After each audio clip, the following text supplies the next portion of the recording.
Antoine. Ah, voilà. Qu'est-ce que je vois là? Une 1150 GS? Ah oui, là, c'est un bon technologique, là. Une fois que maintenant qu'on a fait le tour de toutes les vieilles, en tout bien tout honneur, on attaque les moins vieilles. Eh bien, je mangerai. 1150 GS, révision quasi complète. À la demande générale, hein, je crois. À la demande générale. Ouais, parce que c'est des Vous trucs qui étaient beaucoup interpréter El vendus, sombrero. hein. Ça y est, t'es attaqué pendant que j'avais le dos tourné. Qu'est-ce que tu démontes? Une des particularités des GS, c'est que déjà, elles ont un sabot moteur, qui est en général tenu par des cylindres blocs qui en général sont cassés, donc ça tombe dans le vide. Et là, celui-là, en plus, une particularité supplémentaire, il a des parcs artères. C'est casse-couille, quoi. Adaptables, je crois, enfin, je ne sais pas, et qui sont pris sur le sabot. Donc, et en général, la blague, c'est que les parcs artères ont joué leur rôle et ils sont tordus. Donc tu les démontes et plus jamais tu les remontes. Ah merde. Donc ça, c'est un peu le piège avec les GS. Mais les sabots, ils n'ont pas prévu le sabot des trous pour faire les vidanges, tout ça? Non, malheureusement non. Non, parce que si justement tu te prends une pierre dans le filtre à huile qui est externe, la différence des autres, ouais. C'est la négation du truc, quoi. D'accord. Donc tu nous disais révision 1150 GS, révision, c'est ce qu'on appelle une grosse révision ou... Oui, alors il n'y a pas tout à faire parce que le client a fait déjà pas mal de choses, mais c'était intéressant de filmer parce qu'on fait la révision qui se fait tous les 40 000 ou tous les 4 ans, avec le filtre à essence qui est à l'intérieur du réservoir. D'accord. C'est un peu une tannée à faire. Et la courroie d'alternateur qui est à l'avant là, et qui se fait pareil tous les 4 ans ou tous les 40 000. Donc il y a ça, il y aura le jeu aux soupapes qui est intéressant à faire. Alors lui, non seulement il a les parcs artères, mais en plus il a des protèges culasse. Ceinture plus bretelles. Oui, voilà. Alors là, au moins, là tu te prends 1 heure dans la vue. Rien. Oh putain, en desserrant, j'ai senti le parc artère qui est chtonk. Oh ouais, il va être chiant à mettre. Okay. Je pense qu'on va rigoler. Donc d'accord, il y a les vidanges à faire? Il y aura vidange moteur, boîte et pont, oui. Et en plus, si on a le temps, cerise sur le gâteau, en venant ici, il vient de Bretagne, il habite en Bretagne, maintenant c'est un vieux client. Il y a un speed fourche qui a lâché. Ah, ça m'intéresse parce que c'est pas une fourche finalement. Non, ce sont la fourche là-dessus sont des guides en fait, ni plus ni moins. L'amortissement se fait avec un amortisseur central. C'est le fameux télé ou paralever, je sais jamais. Comment ça s'appelle déjà le télélever et paralever? Là, il a les deux. Il a le paralever. Paralever à l'arrière et télélever à l'avant. Voilà, c'est ça. C'est-à-dire qu'il a la télé quand il a les télélever. Super, c'est extra intéressant. Je suis bien content. Ça fait un petit moment qu'on en cause. Alors l'occasion on crée le larron. Ce qui sera intéressant sur une prochaine vidéo, c'est sur un RT, de voir comment on démonte ce carénage incroyable. D'accord. Mais là, déjà, il y a de quoi s'occuper. Il y a pas mal de subtilités qu'on va pouvoir décrire. Bon. Pourquoi il y a 2 sabots? Parce qu'il y a celui d'origine et un autre par au-dessus. Probablement. Non. Oui, c'est ça, il y a 2 sabots, je pense. Et comme tu remarquais fort justement, on a trouvé un caillou coincé entre les 2 sabots et comme tu signalais, en cas de choc, ça casse le carter. Enfin, quoique là, le carter, il reste assez loin. Mais là, il a la problématique très traditionnelle de ces sabots, c'est qu'ils sont tenus par des cylindres blocs qui sont cassés. Et tout est venu. Parce que normalement, tout est... Donc il va falloir extraire l'autre partie. Regarde, là, alors ça tourne dans le vide déjà. On va s'amuser. À la différence du Serica, le filtre à huile est externe.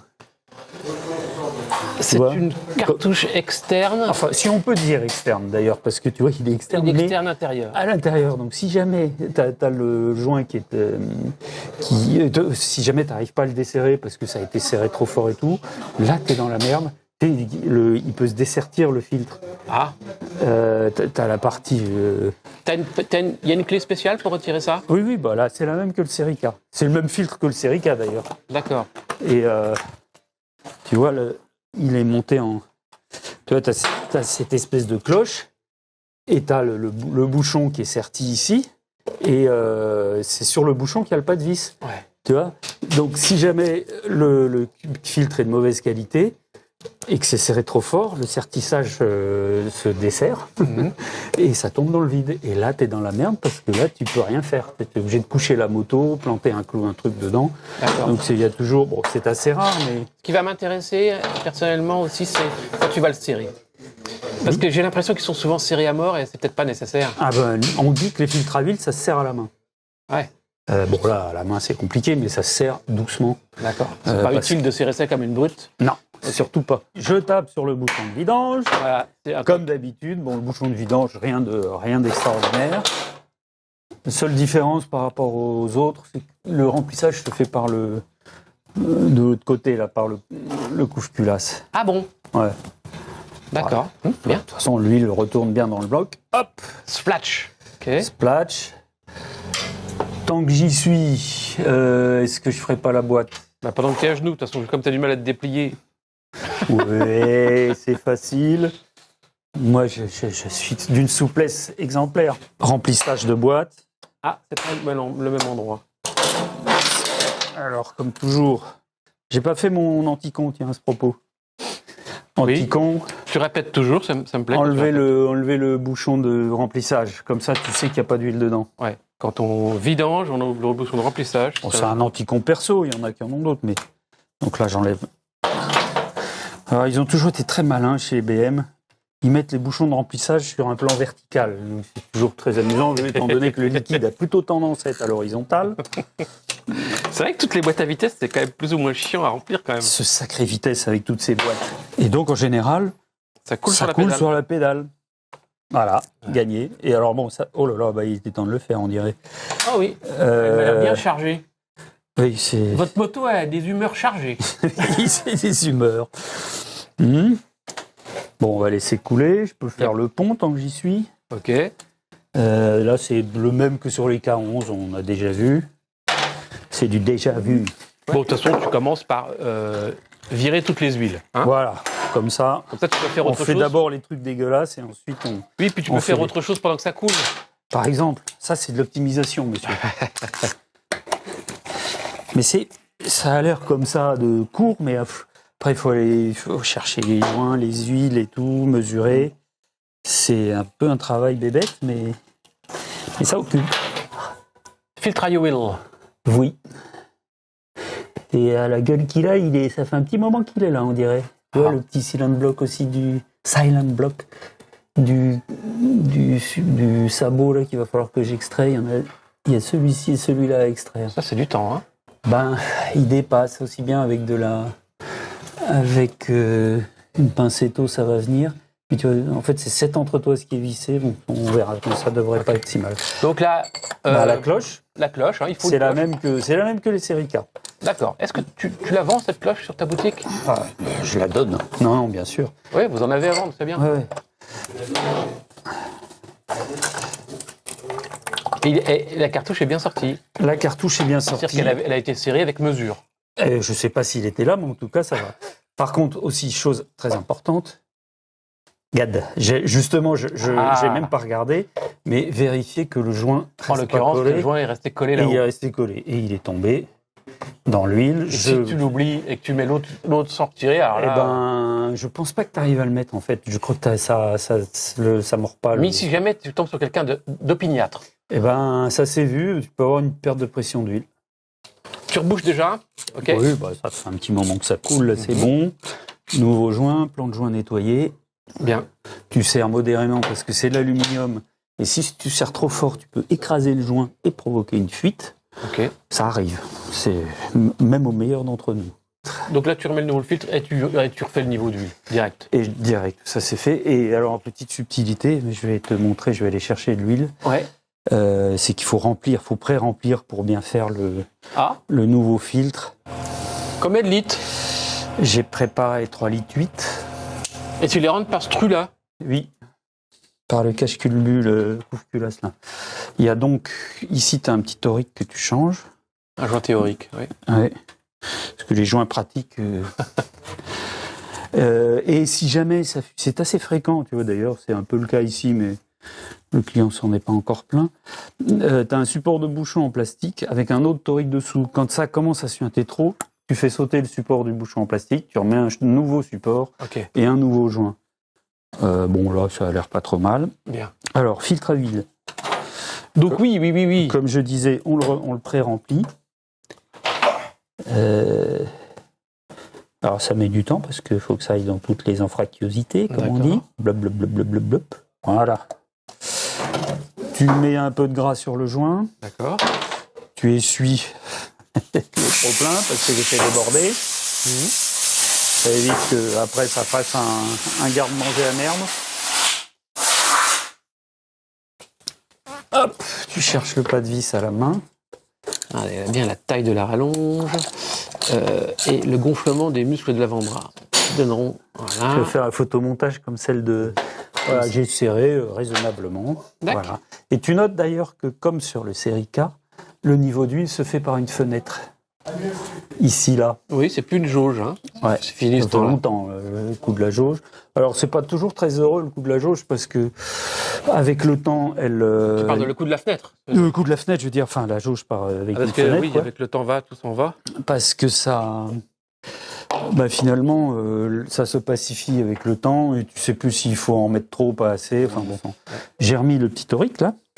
Donc, tu as changé le joint. Le joint, là, hop. Inutile de préciser que tous ces joints sont sur la boutique. Sont à vendre. Alors, dans quel sens visse-t-on le truc ? Est-ce qu'on le visse dans la position aérodynamique, comme ça, ou est-ce qu'on le visse au contraire C'est un quart de tour. C'est un quart de tour, ou est-ce qu'on le visse... Il n'y a pas de règle. Moi, je le mets dans position aérodynamique pour pas faire de prise d'air, de prise au vent. Ouais. Donc, on consomme moins d'essence, c'est bon pour la planète. Voilà, c'est ça. Voilà pour l'huile. Alors là, tu vas constater que c'est plein jusqu'à la gueule. Ouais. Il faut que le moteur tourne pour avoir le niveau définitif. On verra donc ça tout à l'heure. Maintenant, on va faire boîte et pont. Comme ça, ce sera fini pour les trucs un peu dégueux. D'accord. Donc, j'ai mis des joints neufs sur tous les bouchons. Détail, le bouchon du pont, comme sur les K11, il a un petit aimant. Oui. Le bouchon de vidange. La boîte, c'est pareil. Aimant qu'on nettoie, évidemment. On le nettoie, on regarde s'il y a trop de limailles. On peut se dire qu'il y a peut-être un roulement qui fatigue. Tu vas effrayer les gens avec ça. Il y a toujours un peu de limaille. Toujours de la limaille. Hein. Ah, mais la limaille fine, ça fait plus saleté que limaille. Il y a un petit anti-con aussi sur ce bouchon de vidange, c'est qu'en fait, tu peux pas le desserrer à la main. C'est-à-dire que si jamais tu l'as mal serré, il se desserrera pas tout seul. Dans la boîte, 750, 800, enfin... Non, moi, ce qui m'intéresse, c'est comment tu vas remplir la boîte. En soufflant dedans. Non, normalement, j'avais un tuyau coudé, là. Ouais. Parce que j'en ai fait. Sinon, il y en a qui utilisent des seringues. Joint neuf, tu resserres. Gentiment, comme toujours. Donc, c'est confirmé... le niveau, il doit être à peu près ici. Hein. Donc, tu peux effectivement mettre trop d'huile. Ce qu'il ne faut pas faire. Ce qu'il ne faut pas faire. Combien tu mets dans le pont ? J'ai mon clister. Oui, c'est quand même bien pratique, ça. Comme outil. Comme outil. Alors, soit tu peux enlever le piston, etc. Parce que c'est assez dur d'aspirer tout le... Ah, tu mets 250 dans cette seringue-là ? Ouais. Bon, tu vas t'y prendre en 2 fois, sinon le truc il va te péter la gueule. Non, tu y arrives. Regarde, je suis à 240. Bon, on mettra la suite après. Grosse seringue de lavement, non ? C'est des seringues qui servent à quoi normalement, ça ? C'est des seringues de mécanique. Ah oui, c'est des seringues de mécanique ? D'accord. Oui, c'est pas à la pharmacie que tu as trouvé ça. Je sais pas. Ouais. Peut-être pour les chevaux, je sais pas, un vétérinaire. Non, les autres, c'est des seringues de vétérinaire, celles qu'on a avant. Ça va nettement plus vite, quand même, que si t'attends que ça se remplisse par ce petit trou ridicule. Le bouchon avec un joint neuf. Etc. Serré gentiment. Cool. Alors, est-ce qu'on profite de ce qu'elle est en haut pour faire le jeu aux soupapes ? Ça me va. Dans l'ordre et la discipline. Ouais. Allez. Mission, on va faire le jeu aux soupapes tant qu'elle est en hauteur. Okay. Mission, enlever les parcs artères qui, comme tu peux constater, ont des vis très très bien exposées aux intempéries. En général, non, ça va. Ça tourne, c'est pas bloqué. Déjà, c'est pas bloqué. Alors là, j'ai évidemment une vis qui est récalcitrante. On va y taper sur le nez, comme d'habitude. Avec un jet. Que vient faire cet oiseau-là? Et en général, la vis casse dans la culasse.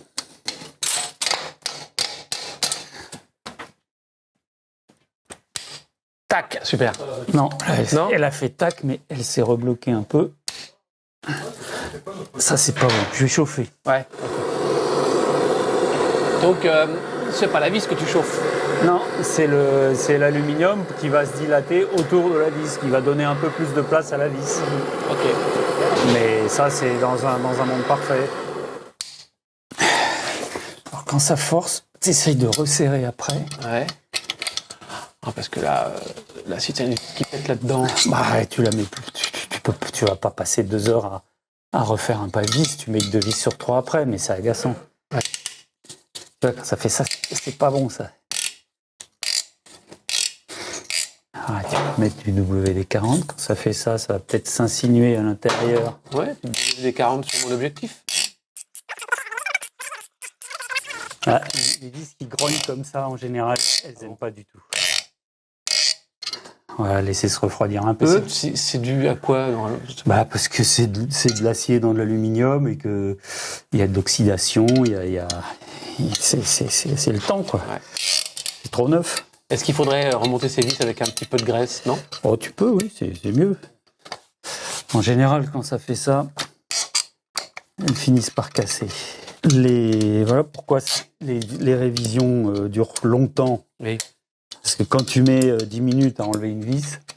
S'il y a une vis sur 2 qui est bloquée, c'est sûr qu'à la fin... ça occupe.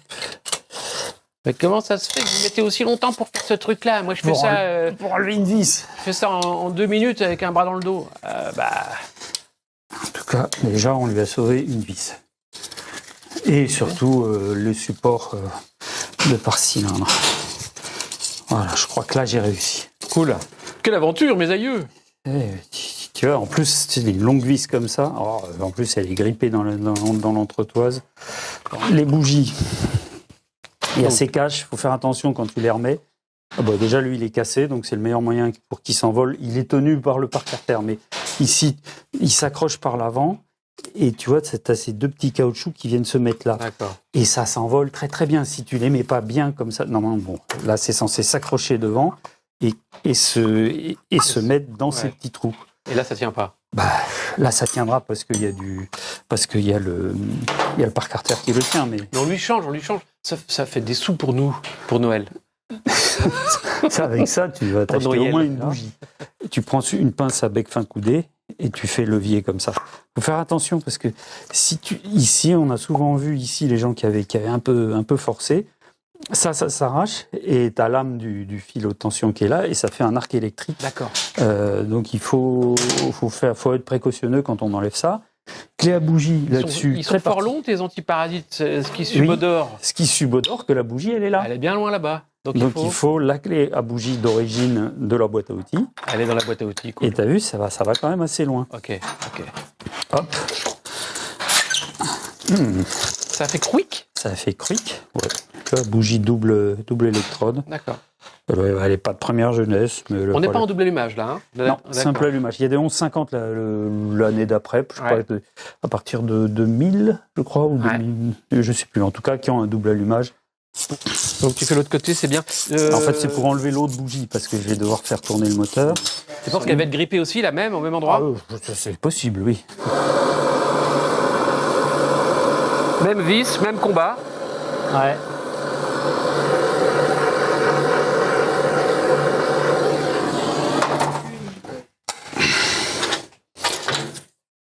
Ma clé là, elle est un peu.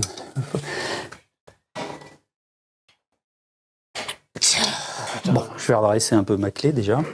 Oh là là.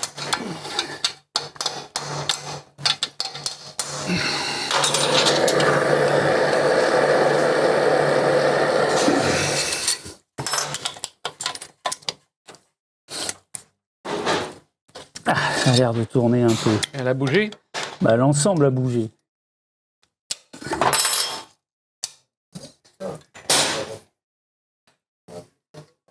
Je vois surtout que tu trouves bien des bonnes excuses pour mettre des heures supplémentaires à nos clients. Bien sûr. Ça sent mauvais, là. Ouais. La tête s'est ramollie. Un peu comme moi.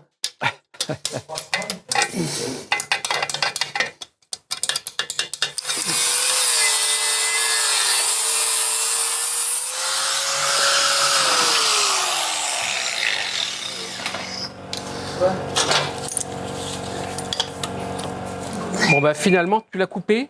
Et maintenant, il faut que tu essaies d'extraire ce qui reste. Voilà, alors je vais extraire l'entretoise. J'aurai donc... C'est que l'entretoise, elle sort toujours pas. Ben non, tu penses elle est rouillée dedans. Si on avait de la chance, elle entraînerait la vis. Mais bon.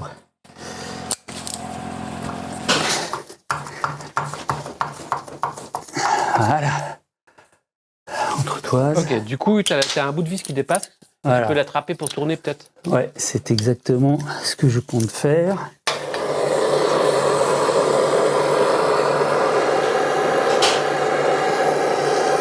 T'as changé d'outil là. Ouais, je tente une autre technique. Toujours la technique du four à pyrolyse. Je rougis. Là, carrément, tu rougis. Alors, ce coup-ci, tu rougis la vis, c'est ça? Je rougis la vis pour que en priant pour que la conduction de la chaleur aille jusqu'au fond du pas de vis là. Bon, ben, on va attendre que ça refroidisse maintenant.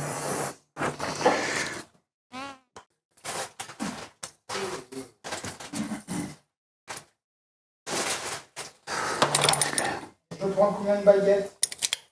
Bah, une, deux. Ouais. Il y a quelque chose à mettre sur les baguettes ou pas? Non, mais il n'y a pas besoin de pâté. Il y a 40 kilos de barbac. Je dis pas qu'il y a besoin de pâté. Je dis que s'il y a du pâté, il faut plus de pain. S'il n'y a pas de pâté, il faut moins de pain, c'est tout. Et bah voilà. 6, 2 baguettes. C'est large. Bien. Parce que moi, quand il y a des patates, je mange pas de pain. Il y a un progrès. Tout à l'heure, elle ne tournait pas du tout. Bon, on a perdu combien de temps avec ces deux vis? Ah bah, pas loin d'1 heure. Ouais. Dont la moitié sera facturable et l'autre sera pour notre gueule. Oui, parce que c'est pas de la faute du client si la vis est coincée, mais c'est pas de la tienne non plus. Exactement. Donc on fait moitié-moitié. En gros, c'est ça. Ouais, j'explique un petit peu aux gens, hein, ceux qui écoutent et qui sont de bonne foi. C'est vrai que les motos, en vieillissant, peuvent avoir des petits ennuis comme ça. Ouais, et c'est un deal d'ailleurs qui est assez... Enfin, c'est un deal non... Tacite? Tacite, oui, où on accepte de prendre les vieilles motos. Officieux. Et voilà, tacite et officieux. On accepte de prendre les vieilles motos, mais on n'est pas censé non plus prendre sur nous toutes les conneries qui peuvent arriver avec des vieilles motos. Ouais. A little longer than a few minutes later. Bon, tu y arrives, ça tourne? Putain, presque. 2 deals. Eh, sans blague. Mais c'est bien. Ah ouais, non, mais là, c'est pas possible. Ça, c'est une gabegie complète de faire ce genre de choses. Alors maintenant, je vais enlever le cache devant. D'abord parce que je vais changer la courroie d'alternateur et que ça va me permettre de faire tourner le moteur. Je vais enlever la bougie aussi. Ok, je vais me mettre devant pour mieux voir. Or donc, tu retires le cache en plastique frontal. Voilà. Il y a 4 vis, c'est ça ou... Avec 4 vis qui sont en général bloquées, mal placées. Oh, arrête, elles vont pas toutes bloquer les vis. Parce que... Bah, si, justement, ça c'est un petit côté un peu fatigant de ces motos vieillissantes. Et derrière ce cache en plastique se cache la courroie d'alternateur, qui n'est pas du tout la courroie de distribution, on est d'accord? Non, la distribution, il c'est n'y a pas l'autre de côté. courroie, il n'y a pas de... Voilà, sans enlever. Ah, le cache, il se glisse comme ça. Ouais, j'avais les peur parties, qu'on là. soit obligé de... Alors voilà la courroie d'alternateur. Donc c'est là. Voilà. Là, tu as la courroie d'alternateur. Avec Ce sont des courroies lisses. Hein. Oui, type automobile, classique. Alors, là-dessous, tu as ce qu'on appelle le capteur... Là, c'est la sortie du vilebrequin. Ouais. Et là-dessous, tu as le fameux capteur d'allumage qui tombe en panne parfois. D'accord. Et c'est lui qui détermine à quel moment doit avoir lieu l'étincelle. Mhm. Tu vois le fil là qui repart vers l'extérieur, et qui va vers le faisceau principal. D'accord. Si Si tu ouvres, t'en profites pour changer son capteur de l'image? Non, peut-être. jamais, non. Oui, Bah d'accord. non, c'est Non, très. c'est rare. Ok. C'est pas rare, mais ça, c'est pas non plus. On va pas le faire à chaque fois, c'est quand même assez cher. Pour changer la courroie, bon, on le fera après. Je vais d'abord faire le jeu aux soupapes. Pour changer la courroie, il faut. Ici, tu vois, tu as l'alternateur. On voit bien, hein, Alors, On il est reconnaît. en haut, là-haut. on reconnaît. Et ici, tu vois, tu as 3 vis qui permettent de détendre, en fait, de Donc, bouger bah, l'alternateur. Quoi. Vous avez 3 vis, mets ton doigt dessus. Là, tu en as une ici. Je vois pas ton doigt déjà. Ah, et là. Et là, tu le vois, mon doigt? Voilà. Ah, là-bas. Là-bas. Là, ici. Ok. Tu en as une autre ici. Et une troisième en haut. Ok. Accessibilité parfaitement optimisée, comme tu peux Oui, c'est constater. pour ça, oui. Mais ça rend le changement de la courroie pas trop compliqué. Il faut juste arriver à desserrer les trucs sans les vis Ok. sans galérer. Bien, maintenant, on enlève les couves-culasses. Et tu vas découvrir, sous tes yeux, avec tes yeux totalement ébahis, Oui, parce que le système de culbuterie Arbracam, je suis un enfant. dont auquel que j'ai décrit tout à l'heure. Poc. C'est pas trop mauvais de mettre un petit coup pour décoller les vis, parce que ce sont des vis, tu vas voir, comme sur le K11, ce sont des vis avec un épaulement. Tu peux pas les serrer plus que ce nécessaire. qu'il faut. Ouais. Et elles sont un peu fragiles, donc faut pas que ça force trop. Voilà, tiens ce que je te disais. Oh, regarde. Le fameux joint là qui vient ici, et ici on a un joint de couve-culasse qui m'a l'air un peu vieux. Voilà les fameuses vis à épaulement, tu vois, elles viennent se poser là-dessus. D'accord. Ça, les pas de vis réguliers, faut pas les serrer trop fort parce que les pas de vis ont une fâcheuse tendance à se foirer. Il y a des joints aux vis. Alors les joints, oui, c'est comme sur le K11. T'as un joint qui vient faire étanchéité. Gros joint en caoutchouc. Ok. Et ce sont ces joints qui font d'une part l'étanchéité, qui font l'étanchéité des vis et qui font la force de serrage des joints. Ah, là. ok. Donc tout est optimisé, mais c'est quand même très étanche. Qu'est-ce que je vois là? Des ressorts, des chaînes de distrib, des trucs, des machins. Voilà, des chaînes, t'aimes ça. Là, ce sont les soupapes, les ressorts de soupapes. Hein. Il y en a donc 4 par cylindre. Ici, tu as des culbuteurs, en fait, D'accord. et que tu règles le jeu aux soupapes avec cet écrou contre écrou. Et comme je te disais, c'est moitié culbuté, moitié Arbracam en tête.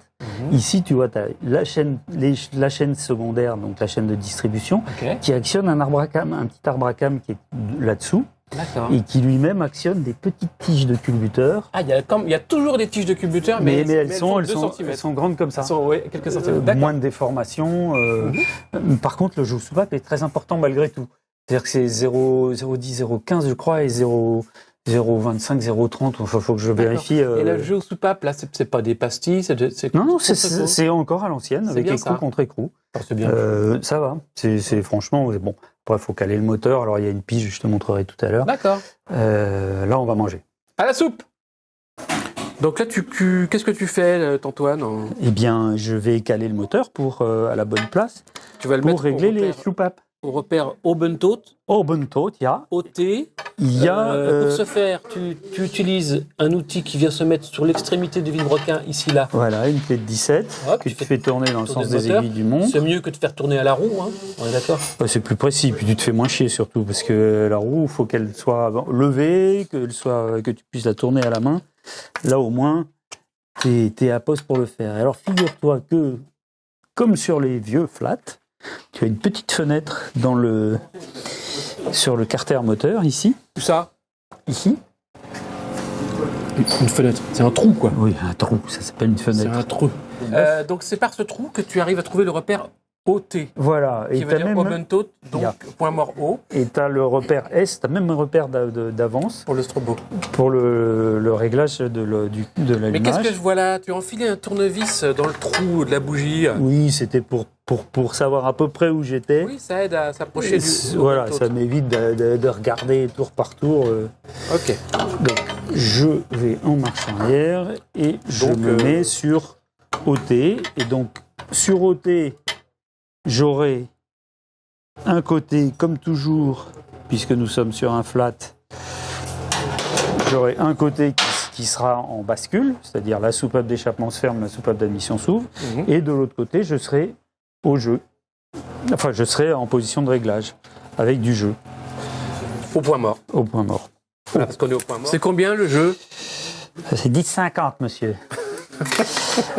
C'est 0,15 à l'admission et 0,30 à l'échappement. Il y a beaucoup de jeux à Ah, l'échappement. 0,30, dis donc. Ouais. Oui, et c'est pour ça que ça donne cette espèce de bruit un peu de mixeur de ces moteurs, parce qu'il y a pas mal de cliquetis.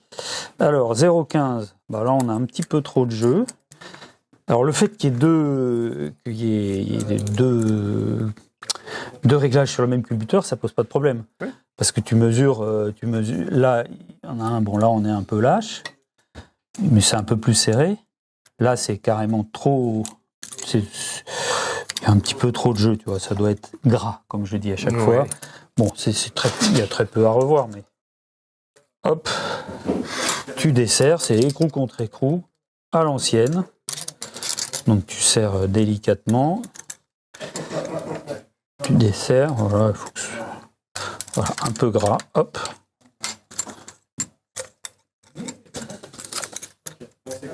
Voilà, c'est gras.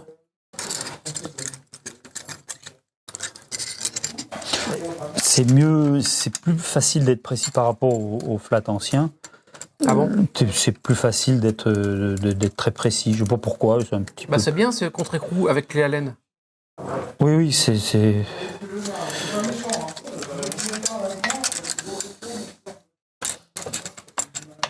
Voilà. Voilà, je suis peut-être même un petit peu trop ici. Un peu trop serré? Ouais, un tout petit peu trop. Vous me mettez plutôt lâche ou plutôt serré? Ah, faut juste qu'il faut.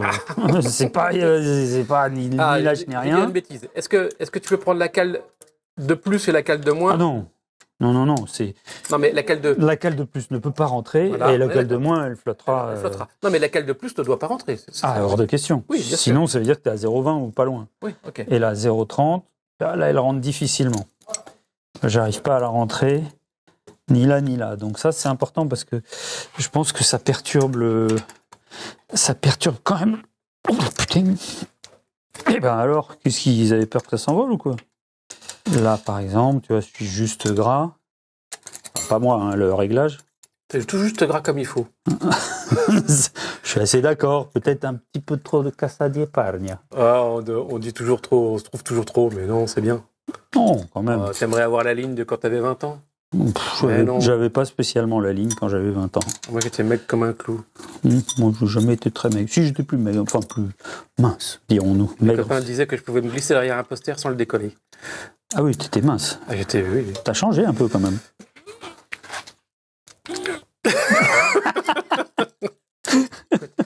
Donc là, tu passes à l'autre côté, ça veut dire que tu fais un Je fais complet faire. de Villebrequin. Exact. Et là, tu arriveras au PMH de ce côté-là. Voilà. Donc, pour éviter de chercher pendant des heures, je mets mon tournevis. Quand je sentirai qu'il remonte, c'est que je serai pas loin. Ok. Une fois que tu auras trouvé le repère OT, j'aimerais bien le voir avec une petite loupiote pour montrer aux gens. Ah oui, C'est à parce quoi qu'on a qu'il dit, ressemble. on a dit qu'on faisait des. Là. Tu vois là? Oui, je vois. 0,15-0,20, d'accord. Le jeu a tendance, avec l'usure, à rétrécir, à diminuer, pardon. Normalement, oui, parce que naturellement, les soupapes ont tendance à rentrer dans les guides. Mhm. Et donc, si ça augmentait, ça deviendrait bruyant, mais si ça diminue, ça devient dangereux. Enfin, dangereux. Ça ferme plus, donc le moteur comprime moins bien. On peut pas cramer des sièges quand ça ferme plus? Oui.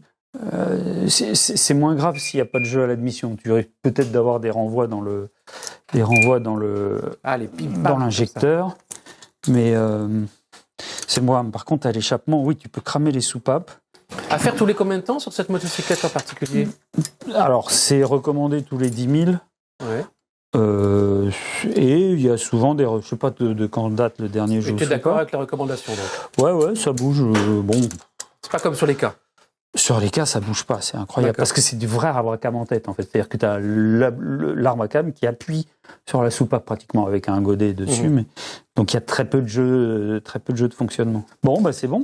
C'est bon? Alors là, le joint, il est pas moche. Ah, ça se change pas à chaque fois, ce joint-là? Vu que ça commence à être très très cher et qu'ils sont plutôt étanches, On peut, bon, il va suffire qu'on ne change pas pour qu'il fuit, c'est toujours pareil. Mais c'est celui-là qu'il faut changer parce qu'il risque de se mettre de travers. C'est ce que je te parlais de joint du puits de bougie. Ça, c'est le puits de bougie. Celui-là, il faut le changer systématiquement parce que il se déforme et puis tu mets le truc et il se met de travers et ça fuit. D'accord. Et les joints des 4 vis, non voilà. Alors ça se change aussi parce que c'est ce qui détermine la force qu'il y a, la force d'appui sur le joint, puisque ça vient. Mais bon, pareil, c'est très costaud. Ça, ils sont pas. Ça se change, mais pas à chaque fois, donc d'accord. Non, ça change. Quand c'est abîmé. En fait, ça fuit très rarement. D'accord. Ça fuit quand il y a un pet, mais ceux-là, pour le coup, il y a vraiment un vrai progrès sur la. C'est bien de trembler, tu fais des zigzags. Tu fais des zigzags juste ce qu'il faut. Et là, t'enlèves le trop plein, parce que si on a trop. Là, l'intérêt de mettre un petit peu de pâte, c'est que ça compense justement le tassement des. D'accord, mais t'en mets très peu, puisque tu essuies tout avec ton doigt, c'est bien. Oui, il faut vraiment mettre une très fine couche. Tu peux mettre aussi un peu de gras sur le puits de bougie pour qu'il prenne bien sa place. Qui glisse. Et après, tout l'art. Du cochon. Tout l'art de cochon, c'est de mettre les vis en face des trous. Tu mets les 4 vis en place. Tu les serres pas avant de serrer, parce qu'évidemment, la dernière vis ne sera pas à sa place. D'accord. Le serrage, c'est vraiment serrer avec 2 doigts. Tu serres tu les mets en appui, les 4, et une fois que c'est en appui, là tu sens que c'est en appui, tu forces pas. Faut pas forcer, d'accord. Ah non, c'est vraiment... sinon la vis casse ou le pas de vis. Ok. Ah bah tiens, le machin il est à l'intérieur. Ok. Le petit cordon de pâte à joint noir.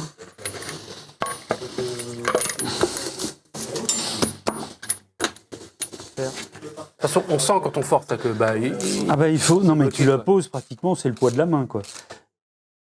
Il y a un moment, c'est libre, c'est très libre et à un moment c'est dur. Donc une fois que c'est dur, voilà.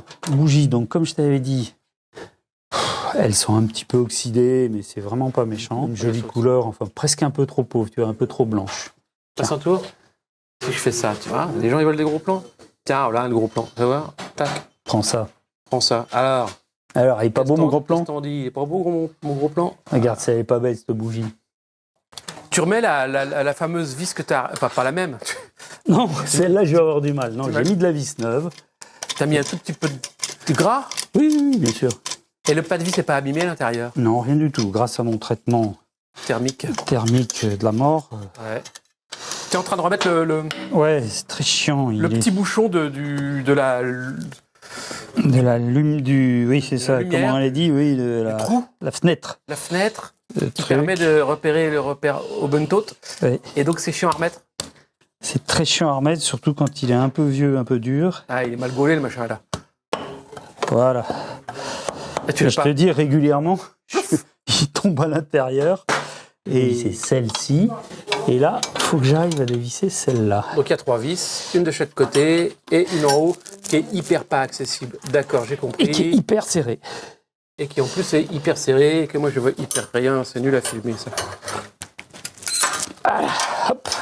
Enfin, les amateurs éclairés auront bien compris. Très bon, amateur éclairé. Ceux qui y voient dans le noir, tu veux dire. Ceux qui voient dans le noir auront bien compris. C'est là-bas que ça se passe. Voilà. Et là, j'ai débloqué les 3 vis de l'alternateur qui va normalement avoir le bon goût de descendre. Donc du coup, Et de l'alternateur, détendre.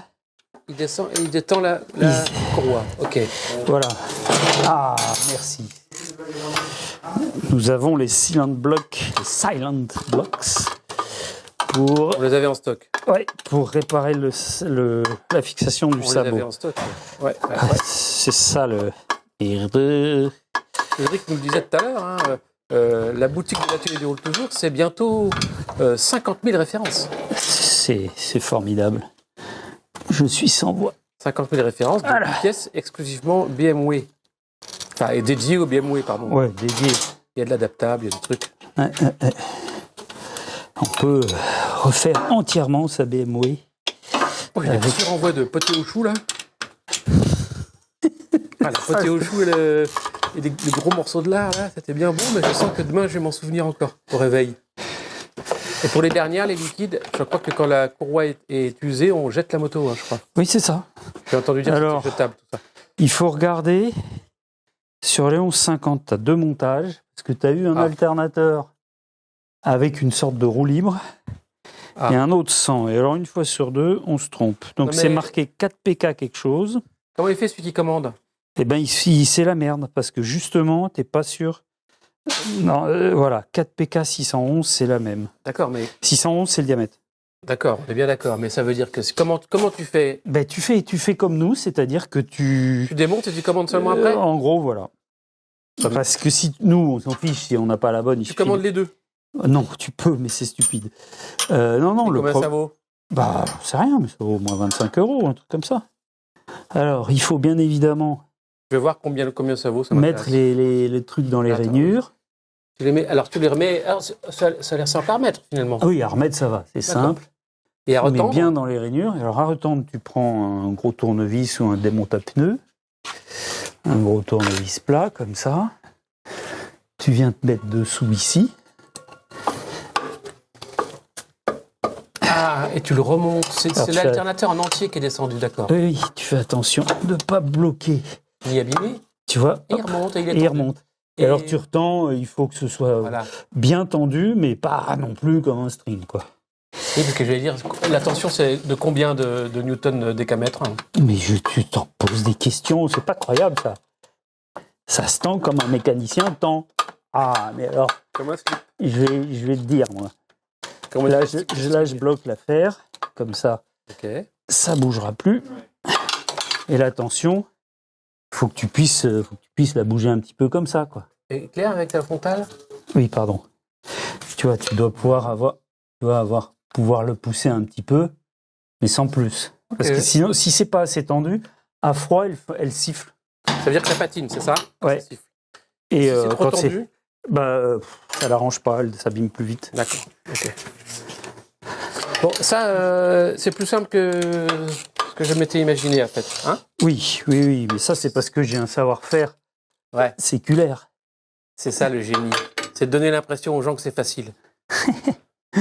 Et après, quand ils sont là, mais comment il a fait? Putain, ça avait l'air simple sur la vidéo, pourtant. Bon, donc tu resserres les 3 vis, après. Voilà. Et évidemment, celle du haut. Putain, les moustiques attaquent, sa mère. Celle du haut, clé plate. Bah, il n'y a pas beaucoup de place, quoi. Ouais. Alors, si tu as une clé plate à cliquer, c'est bien. Ah oui, t'en as pas, toi? Si, peut-être, quelque part. Mais bon, voilà. Okay. Mais moi, je suis assez con. T'es à l'ancienne, quoi. Je reste avec mes outils de base et je me dis qu'il y a des outils faits exprès. Les gars de la vieille école, quoi. Hein. Le capot, quoi. Sur le capot, il y avait une petite chose à couper, une sorte de rappel, en quelque sorte. Ici, tu avais une petite paroi comme ça. Cette paroi, elle se prolongeait comme ça. Oui. Et en fait, il fallait couper ça parce que la courroie, en bagotant, avait tendance à s'abîmer là-dessus. Tu vas me poser ça quelque part, je vais faire un gros plan que les Pourquoi gens ça va pas, là? Ici, tu vois, on voit qu'il y avait quelque chose. En fait, c'est cette paroi-là qui continuait comme ça. D'accord. Et en fait, il fallait couper ça comme ça, clac, clac, avec une pince coupante, parce que la courroie qui passe là passait trop près et ça se bouffait. Ok, donc les amis, surveillez quand même. Quand on démonte ça, on fait ça. Si la moto est à des kilomètres, non, mais probablement ça a été fait, quoi. Hein. Oui, plus que probable. Mais...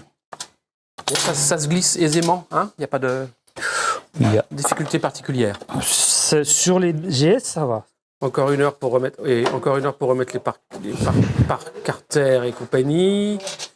Et c'est pas fait. Non, si, ça y va quand même. Bon, ça va. Ça y va, mais tu vois, ça force sur les caoutchoucs. Vu l'autocollant TET Trans Eurotrail que je vois là, il est probable, je soupçonne notre client de faire du chemin et de choir un petit peu. Du coup.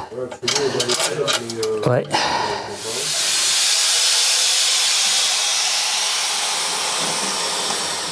Tu as redescendu la moto, c'est signe que... Nous avançons.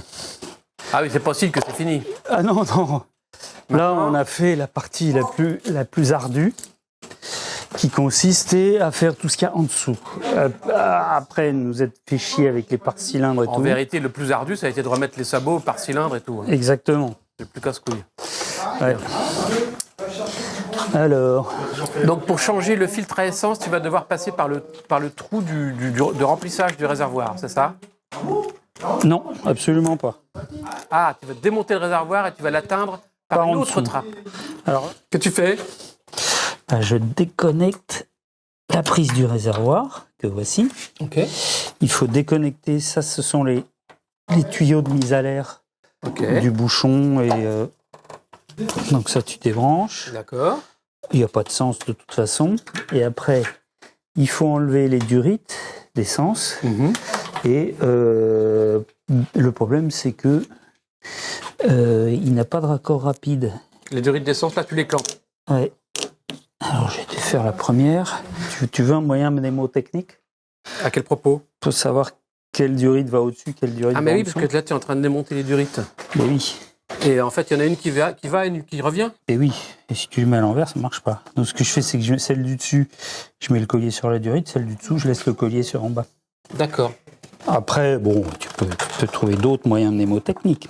Mais par un curieux choix des ingénieurs, le réservoir ne tient que par un côté.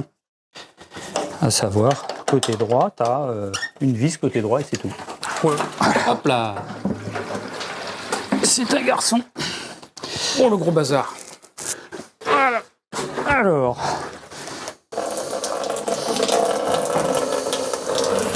Donc la trappe, c'est à l'intérieur, côté droit. voilà, rien par au-dessus.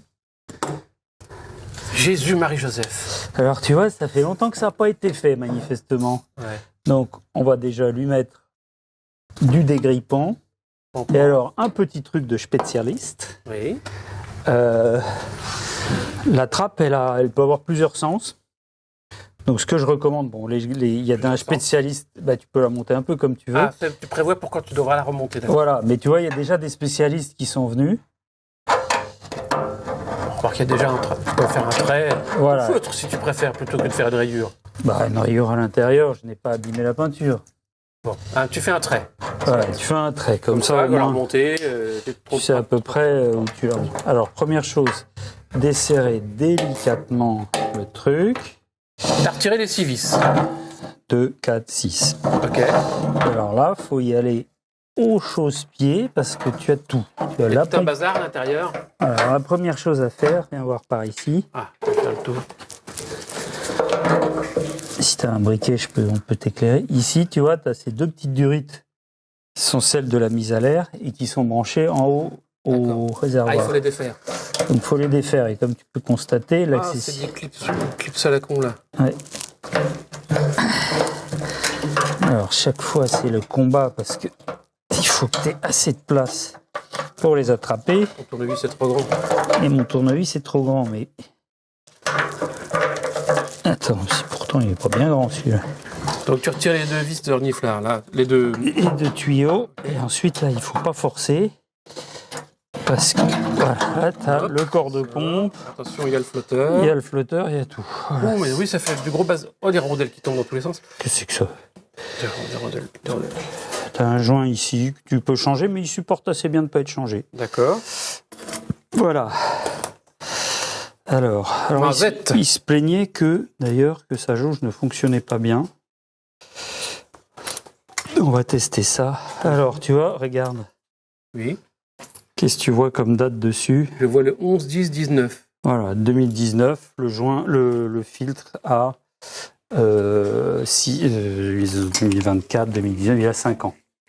Ça va encore. Ça va Ouais. C'est plus le temps que le kilométrage ou c'est Les les deux. D'accord, les deux, mon C'est capitaine. conseillé de le changer tous les 40 000 ou tous les 4 ans. Ce petit tuyau ridicule Qui fait un demi-tour, là. qui fait un demi-tour, Oui, montre-nous, qu'est-ce qu'il a. Il est il faut susceptible. regarder, si tu fais comme ça, tu regardes s'il n'est pas fendu comme ça. Ok. Et là, on le Il vaut fait. très cher, ce tuyau, mais on a eu des pannes très très cons. Genre petit trou d'épingle là-dedans et perte de pression, la moto roule et à 130, puis on jouait. Bon, c'est pas plus mal puisqu'on n'a pas le droit de dépasser le 130, mais C'est un gars de la maréchaussée qui est venu faire un petit trou. voilà. Et en fait, panne pour la trouver celle-là. Donc là, tu retires le filtre usagé que tu Voilà. remplaces par un filtre neuf. Voilà. Je suis un génie, non? Je suis pantois. Ça te laisse pantois. Alors, C'est compliqué. Il y a un sens, hein?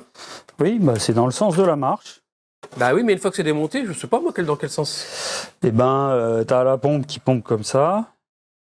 La pompe qui pompe là comme ça, Ah, qui mais fait oui. ça, qui fait ça. C'est Et logique. donc, tu mets la flèche comme ça. La crépine. Et puis tu peux aussi le mettre dans le même sens que l'autre. Oui, mais je fais pas confiance parce que, à supposer Bien sûr. qu'un mécanicien un peu scrupuleux se soit trompé de sens. Alors, tu vois, ce collier là à sertir, tu le démontes, je sais pas si tu as vu. Bah, on voyait pas, non. Tu mets, quand il est serti, tu mets un tournevis comme ça et tu fais comme ça. Jusqu'à temps qu'il soit libre comme ça. D'accord. En fait, tu le détends, Tu d'accord. le détends et en fait, avec une Tu le resserres avec une tenaille. Avec une tenaille. Et hop, Clac. Ok. et il reprend parfaitement sa place. Éternellement, ce truc-là? Bon, il y a un moment où, à force de plier, il va plus aimer, quoi. Mais bon, Alors là, par exemple, ce sont les serflex à vis et non pas à sertir. ouais. Ils ont été changés ou... Non, ils sont propres. Ils sont propres. Non, mais ils ont été changés, je veux dire. D'origine, c'est à vis. Oui. D'accord. Bah, pour l'idée, c'est de démonter facilement. Alors, petit détail, là, le serflex côté là, faut pas le mettre la vis ici parce que ça risque de bien toucher sûr. le balancier. Allez, montre-nous un peu comment on fait rentrer un truc pareil dans un trou si petit. Pourquoi tu me... C'est fou. Tu doutes de ma naïveté. Eh ben, c'est au chausse-pied, faut pas forcer, en douceur. En tout cas, c'est sorti, ça rentrera. Petit coup de marteau. Oui, bien sûr. Voilà, là, il est en place. Ok. Ensuite, on va attraper les deux petites durites. Ah oui, bien sûr, faut pas oublier. Et oui. On peut pas les mettre après. Hein. Ah non, une fois que c'est rentré, c'est mort. Encore une fois, ces trucs sertis qu'il va falloir remettre avec une tenaille. Alors, j'ai mis un joint neuf ici. Ah, finalement, t'as changé le grand joint. Ouais, rond, là. parce que comme tout est un peu vieux, mais en fait, ils sont super étanches, ces joints. C'est pas obligatoire si jamais tu es dans la pampa et que tu as oublié de commander le joint. Eh ben, ça tient. Franchement, c'est très D'accord. étanche. Alors, le joint, en principe, il prend sa Oui, place. il a tout une de gorge. suite. Et Là, on tu avait préfères fait à tes repères. à mes repères. Le gars avait fait un repère. le J'ai bien repère. fait de faire le mien puisque celui-là s'efface. Et je vais chercher des rondelles. Il disait que ça se met tout seul, sans Ça se forcer, met tout seul si tu es très fort comme moi. Qu'est-ce que tu fais? Ah, tu profites que le réservoir est démonté? Oui, pour faire les joints speed-fourche. On reprend ce matin à la fraîche. Je vérifie l'état du filtre à air. Comment on vérifie l'état d'un filtre à air? Bah, faut qu'il soit propre. On l'observe? On l'observe. On le toise? On le renifle. On le snifle? Non, il est propre, tu vois. Un fil, il est bien. De toute façon, Ah, et les petits morceaux qui sont... quand même, il est bien, mais on va le taper un peu quand même. Tu le soufflettes? Non, parce qu'en fait, si tu souffles, en fait, ça a tendance à incruster les merdes dedans. D'accord. Il vaut mieux le taper un petit peu. Puis, de toute façon, ça vaut pas cher. Il le façon, changera. Le filtre à air, ça sert à rien, de toute façon. Oui, bien sûr. Ah, on avait fait un calcul, j'ai oublié. Hein? Le petit calcul, juste pour amuser les gens qui se demandent à quoi sert un filtre à air. Là, c'est 1100 cm3. Imaginons que c'est 1 litre. Si tu es à 5000 tours par minute, tu consommes 5000 fois 1 litre d'air par minute. Ah oui, c'est monstrueux. Donc, en fait, la quantité d'air qui passe par là, Et complètement c'est juste dingue. Hallucinant. Alors Donc, attention, alors. je vais souffler parce que là, il y a un peu du sable au fond. Je m'éloigne. Ouais.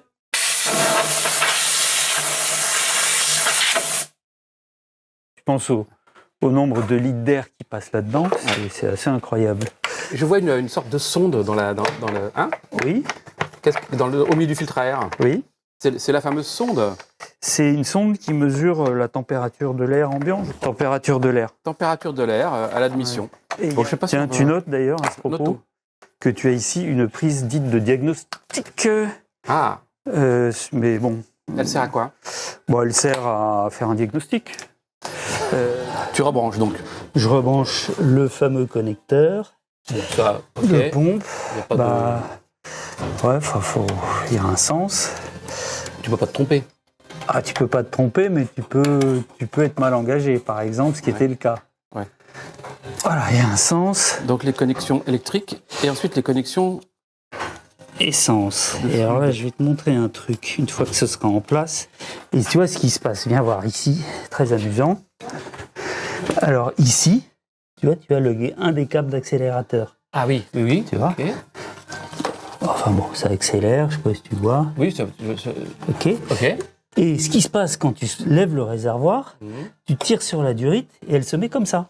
Ah, elle sort de son... Elle sort de son logement. Et alors là, la moto, elle marche plus du tout. Puisque on a les deux cordes injecteurs sont complètement désynchronisées. Ouais, ok, d'accord. Oui. Et donc les gens appellent, je comprends pas, ma moto marche plus et tout. Je venais de changer ma batterie et elle marche plus. Et c'est toujours ça, en fait. Et je dis, regardez le câble et ça loupe pas. Ok. Et tu fais ça, clac, et la moto refonctionne. Le genre d'erreur que j'aurais fait, assurément. Oui, mais que tout le monde fait, parce que tu es loin de te douter que ça peut avoir de telles incidences. Mais oui, petit détail, ces petites choses-là, ces petits conduits. C'est des conduits, c'est pas des câbles électriques. Hein. Oui, ce sont des conduites d'essence. Et donc c'est tout un ensemble. Au milieu, il y a un régulateur de pression. Oui. Et ça, c'est du plastique rigide, qui est très solide. Mais ça peut se casser. Donc Mais c'est rigide, il faut pas essayer de les plier ou... Voilà, et puis il faut D'accord. pas forcer non plus, parce que si tu les casses... Ça peut se briser. Ah oui, ça peut très bien se Et casser. si ça se brise, Eh ben... mettre un scotch, ça suffira pas vu la pression. Non, non, par contre, ce qui est faisable, quand ça se casse au bout ici, c'est de mettre la durite un peu plus loin. Oui, d'accord. Mais si tu le casses, faut changer l'ensemble qui passe à travers la moto, faut lever tout, faut tout démonter, quoi. Faut lever le cadre On peut arrière. pas enfiler ça, bah oui, puisque c'est rigide. Non, puis surtout, t'as une pièce comme ça au milieu. Ah oui. En fait, t'as la pièce, puis t'as quatre conduites qui se suivent. Donc, si ça se casse, c'est très préoccupant. Oui, et on n'est pas dans le T'as style. tout de suite une journée de boulot pour le changer, quoi. D'accord. Mais ça, t'as mis en route la ventilation, ça veut dire que tu vas démarrer la moto? En gros, oui. Mais avant de démarrer la moto, je vais brancher les dépressiomètres. D'accord, t'en as besoin que de 2, donc? Oui, 2, mais je les mets là-dessus comme ça parce que sinon mes fils sont trop courts. Ils se branchent sous les cordes injecteurs. Ah, Il y a une petite... Attends, je vais t'éclairer parce que... il y a un petit bouchon.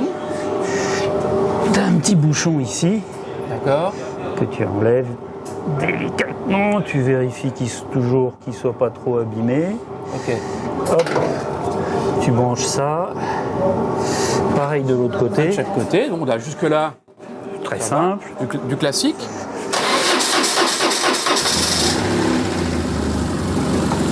Ok. Ah, il a un pot spécial. Ah, elle fait un peu de bruit, oui. Bon. Ça chauffe, ça chauffe. Donc comme toujours, on commence à régler la synchro à l'accélération.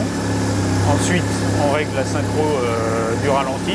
Là-dessus, le ralenti, il y a une sonde lambda. Donc le ralenti là, est réglé par la sonde lambda. Ouais. Donc il il n'y a pas de vis de richesse de ralenti en quelque sorte. D'accord. Comme il peut y avoir sur les 1100 par exemple, ou sur les K11, on l'avait vu. Ouais. Et en dernier, on réglera la position de ce capteur qui règle en fait, il capte la position du papillon, le papillon actionné par l'accélérateur. Et en fonction de la position du papillon, il va dire au calculateur, il y a tant de quantité d'air qui a été aspirée, donc j'injecte tant de quantité d'essence. Je commence par régler la synchro des câbles d'accélérateur, c'est-à-dire en début d'accélération, je regarde que ça accélère pareil des deux côtés. D'accord. Manifestement, il y a un problème, on n'est pas bien On n'est synchronisé. pas pile synchronisé, Voilà. oui, visiblement. Alors, il y a plusieurs soucis avec ce système. Il faut... Alors, tu règles comme sur les vieux flats, c'est-à-dire tu règles la tension des câbles avec les tendeurs.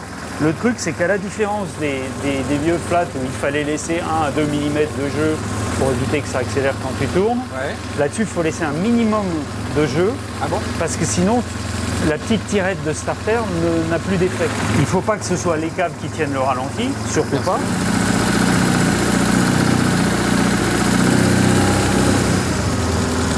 On va montrer plus en détail. C'est là. Ok. Tu vois, là, tu as un contre-écrou et tu joues sur ce tendeur-là, Ok. en serrant et desserrant. Il faut qu'il y ait vraiment un minimum de jeu. Tu vois, ça doit presque commencer à... Bon, après, je pourrais en mettre presque un peu plus, mais là, c'est souple. Tu es toujours obligé de composer avec l'usure de la moto, l'usure de la câblerie. Si tu n'arrives pas à la régler, c'est que tes câbles sont dans le vent. Donc, c'est-à-dire qu'il faut changer les 4 câbles, et là, c'est une tannée. C'est vraiment... Alors? Il arrive quand les motos vieillissent on entend un bruit de tac tac tac tac tac comme ça. Et en fait, ce sont les corps de papillons qui prennent du jeu. D'accord. Alors, je sais pas si on va l'entendre là. Et il n'y a rien d'autre à faire que de changer le corps de papillon. Et c'est grave? Hein? C'est grave de faire ça? Si ça fait juste, c'est cher d'abord, mais ça fait juste, tant que ça fait juste un petit bruit, ça va. Mais on a vu des trucs où le volet s'est arraché Ah oui. et a été aspiré, je sais pas où, mais Bah, on sait à peu près où. Qu'est-ce que tu fouilles là-dedans? ouais. Quand tu n'arrives pas à régler une moto, bon là c'est pas le cas, quand tu n'as pas de ralenti, tout ça, Ouais. tu peux chanter la sonde lambda en enlevant ça. Ça n'a pas une incidence monstrueuse, mais quelquefois, quand on n'arrive pas à les régler, qu'elle tourne mal, ça c'est un bypass qui permet de mettre en route la sonde lambda. Et qu'est-ce que tu fais maintenant? Réglage Ça m'inquiète du parce que capteur tu vois, de tu sors des position. bidules que les gens n'ont pas chez eux. Hein. Non, bah là, ça faut pas y toucher, hein. Faut pas faire ça chez soi, comme on dit. C'est-à-dire qu'il faut pas faire ce que tu es en train de montrer qu'il faut faire? Voilà, c'est ça. Ah ouais, bon, bah, En ça fait, veut dire. il faut, Non, mais il qu'est-ce que faut insérer une sorte de Y. un Y? Un Y, c'est-à-dire tu fais ça, tu mets ces petites choses et tu branches là. Ça c'est la même prise, hein, comme tu peux Tu as constater. pris sur une autre moto, c'est ça? En gros c'est ça, voilà. Voilà, ok. Moto d'un client qui est repartissant. Comment exprimer de façon claire ce que tu es en train de faire? Je suis en train de faire un faire une branchement sorte... parallèle, en fait. Exactement, voilà, branchement parallèle. Branchement J'allais parallèle. dire en dérivation, mais non, c'est parallèle. Ok. Voilà. C'est-à-dire que la moto va pouvoir fonctionner et je fais un branchement parallèle pour pouvoir mesurer le voltage entre les deux pôles extrêmes. Je disais, justement, je redébranche pour qu'on comprenne. J'ai donc débranché l'alimentation, enfin l'alimentation de ce capteur. Oui. On a pris un faisceau d'une autre qui marchait plus, bien sûr. Je le rebranche et comme tu as fort justement précisé, on fait un branchement en parallèle, une sorte de Y en quelque sorte. Donc premier rouge, je le mets comme ça, deuxième vert, je le mets comme ça. Et tu le mets dans le même ordre parce qu'on voit pas les couleurs. Hein. Ah bon, c'est en noir et blanc? Non, on voit pas les couleurs.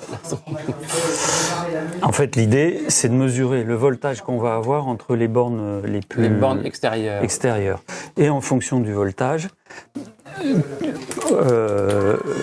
on saura qu'il faut que ça fasse 0,35, je crois. Merde, c'est pas la bonne. Donc ça se démonte. Non, ça se démonte pas, ça se dessert Ah, ça se dessert et ça se bouge. et ça se bouge. Donc tu te branches aux deux extrémités et tu vas modifier la Voilà, tu vois, je position. peux bouger ça comme je veux. Tout milli Tu règles quoi là? Redis. Mais je tourne ça. Oui. Et en fait, je règle la position 0 en quelque sorte. Position 0, 2. Là, le ralenti, tout est réglé, donc on sait que le papillon au repos doit avoir 30. Ça doit être à 35 pour que la mesure soit bonne. Tout... Et tu fais la pression des pneus. Mais oui, Bah, parce que oui. ça fait partie du jeu. Ouais. Donc à froid, le truc moyen, c'est 2,5 à l'avant, 2,7 à l'arrière. Les pneus modernes se gonflent bien. Et à chaud, tu rajoutes 200 grammes, c'est-à-dire que tu vas être à 2,7 à l'avant et 2,9 à l'arrière. Plus ou moins, hein. Si tu as un peu moins ou un peu plus, c'est pas grave. On vérifie l'éclairage.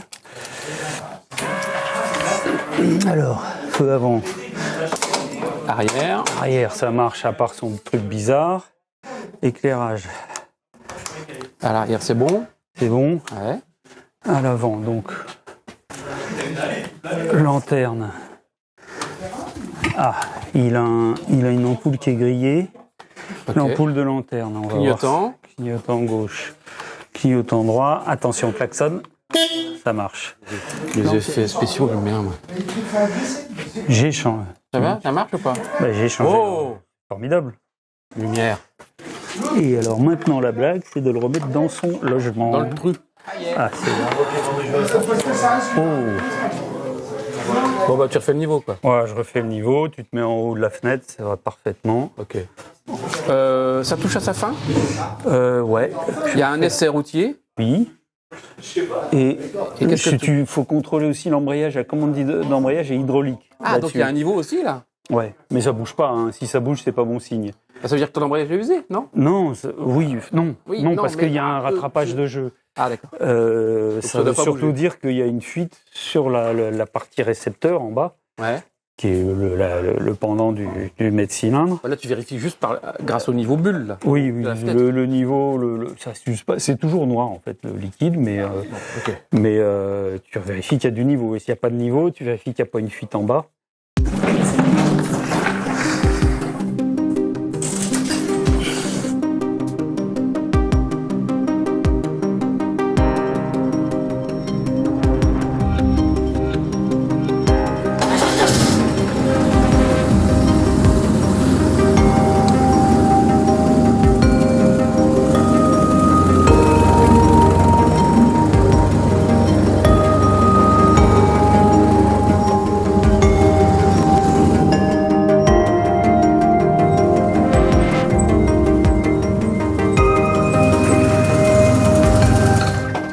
Impeccable. Impeccable. Ouais. Bon, le mec le frein, il a retrouvé le frein arrière, il a retrouvé. Ok, Bon, par contre, malheureusement, la jauge, ça va pas. d'accord. Elle ralentit toujours un poil haut. Non, Non, ça va, c'est finalement. pas si gênant, ça va. Ok, Ça va au feu, là, ça allait, j'étais pas. Le mec qui peut reprendre sa moto et est rentré en Bretagne aujourd'hui. Exactement. Apparemment. Non, elle tourne bien, franchement. Je sais pas comment elle tournait avant, mais grâce à mon travail exceptionnel Acharné. et acharné, en tout cas, elle tourne. Impec. Bien. Et bien alors écoutez les gars, bonne route. Oui, bonne route. À la prochaine. Amusez-vous bien.